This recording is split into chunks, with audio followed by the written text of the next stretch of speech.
नमस्ते दोस्तों, आपका हमारे अध्यात्म शक्ति चैनल में स्वागत है। मैं आपको आज पुरस्चरण का डिटेल बता रहा हूँ।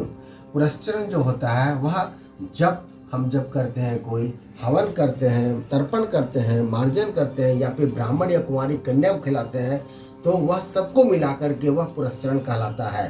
पुरस्चरण की जो मात्रा होती है, अगर हम कोई पाठ करते हैं और उसका जप करते हैं तो उसका दशांश आहुति तथा जप संख्या अगर मान लीजिए 20,000 है तो उसका 1/10 भाग हम लेते हैं, वह जैसे 2000 हुआ। अगर हम आहुति करते हैं तो उसका दशांश तर्पण अर्थात 2000 का 1/10 भाग वह हुआ 200 बार। तर्पण की संख्या अगर हम लेते हैं तो उसका दशांश मार्जन अगर हम करते हैं तो 200 का 1/10 भाग 20 बार हुआ। मार्जन की संख्या का अगर दशांश है तो हम ब्राह्मण या कुमारी भोजन का करते हैं तो 20 का 1/10 भाग 2 बार हुआ। इस तरह से हम जप प्लस हवन प्लस तर्पण प्लस मार्जन प्लस ब्राह्मण या कुंवारी कन्या करते हैं तो वह पुरस्चरण कहलाता है। पहला पॉइंट।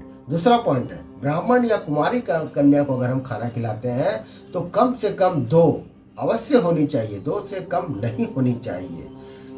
दूसरी बात कि अगर हम ब्राह्मण भोजन की ऐसे कोई बाध्यता नहीं होती है, अगर आप कुंवारी कन्या भी खिलाते हैं तो वह चल जाता है काम। और उपरोक्त कर्म अनुसार आहुति, तर्पण और मार्जन आवश्यक होता है, लेकिन अगर सामान्य पूजा में हवन की आहुति की संख्या अगर 20,000 से कम होती है तो वह मार्जन और तर्पण की विधि लागू नहीं होती है। यही पुरस्चरण का उदाहरण के साथ। अगर आपको यह मेरा वीडियो पसंद आता है तो लाइक, सब्सक्राइब और शेयर करना न भूलें। धन्यवाद।